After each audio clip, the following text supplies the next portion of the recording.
आप देख रहे हैं राष्ट्रीय न्यूज नेटवर्क।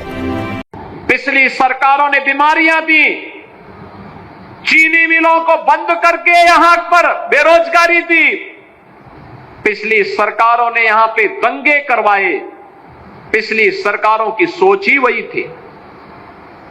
आपने देखा होगा भी,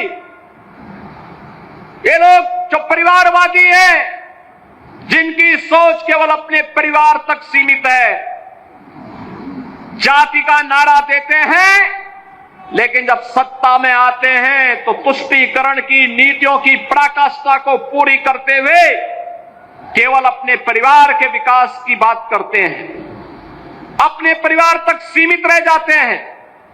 आपने देखा होगा जब 22 अप्रैल को पहलगांव में पर्यटकों पर हमला हुआ था, आतंकी हमला हुआ था, समाजवादी पार्टी के नेताओं के बयान किस किस प्रकार के बयान आते हैं, ये पता लगाने में ही कठिनाई होती है कभी कभी कि ये समाजवादी पार्टी के नेता बयान दे रहे हैं या कोई पाकिस्तान का प्रवक्ता बयान दे रहा है।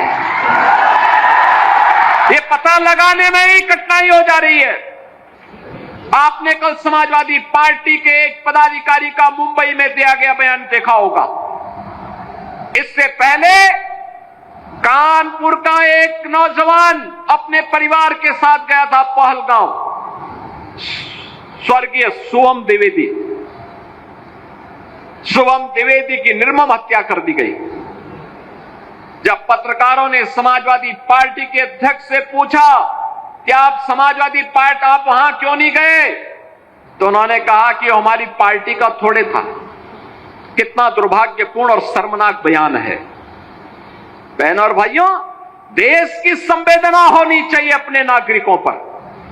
पूरा देश पार्टी लाइन से ऊपर उठ करके एक साथ इस घटना की निंदा कर रहा है और समाजवादी पार्टी के लोग इस प्रकार का दुर्भाग्यपूर्ण बयान देते हैं, इस प्रकार का दुर्भाग्यपूर्ण बयान देते हैं।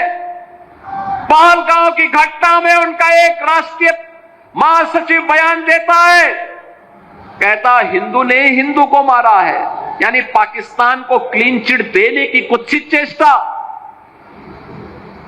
उनका एक सांसद उससे भी घटिया स्तर का बयान देता है।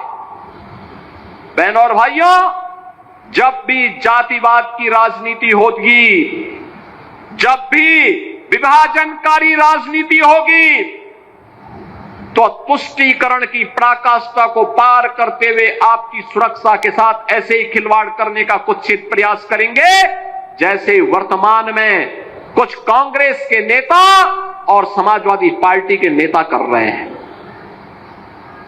हमें एक स्वर से निंदा करनी चाहिए। आतंकवाद के खिलाफ देश की लड़ाई प्रधानमंत्री मोदी जी के नेतृत्व में 144 करोड़ के भारत को एक स्वर से लड़ना चाहिए। एक स्वर से प्रधानमंत्री मोदी जी के नेतृत्व में आतंकवाद का नेस्तनाबूद करने के संकल्प के साथ आगे बढ़ना चाहिए।